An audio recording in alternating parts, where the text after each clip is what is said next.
Nuclear fuel part 2. What is a nuclear fusion? It is the process by which two or more atomic nuclei join together or fuse to form a single, heavier nucleus. This is usually accompanied by the release of large quantities of energy. Let's see this example. We have here two hydrogen atoms. One, it has an atomic number 1.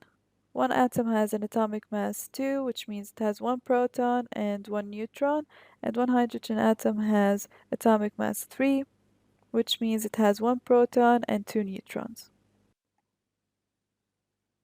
Once these two atoms collide, they will produce a, a helium atom and a free neutron. The helium atom will have an atomic mass 4 and atomic number 2, which means it has two protons and two neutrons.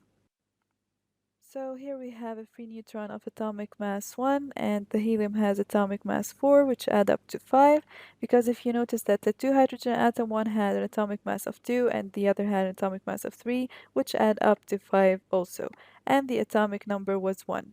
So this is why we got this result. Now let's try another reaction. Here we have two helium atoms. After the fusion, you will get a 1Be atom. Let's say we have Be and then He atoms. After the collision, we will get a 1C atom, which is a carbon atom. Back to nuclear fuel. Nuclear fuel is a material that can be burned by nuclear fission or fusion to derive a nuclear energy.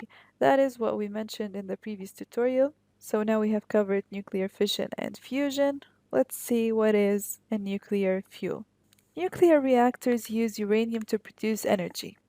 In this figure, you will see what is a nuclear reactor and what does it include. It has uranium rods, which has the fuel. This is a uranium of 238, which is a higher proportion of uranium-235. It has the steam, which is inside a heat exchanger. It is made up of steam and water. This works to pressurize water as a coolant and then enters a pump. The steam will go to the steam chamber that has the steam turbine and that is connected to a generator or dynamo. Although a reactor only needs a small amount of uranium is a limited supply. The uranium in the Earth was formed before the solar system was formed. So once it has been used, there will be no further supplies. It is therefore another example of a non-renewable source.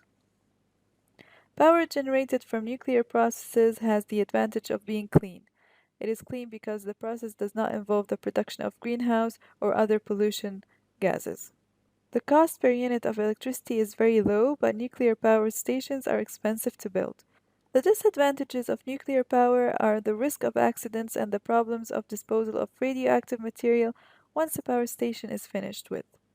Accidents that release radioactive materials like uranium and plutonium into the atmosphere cause long-lasting risks to living things.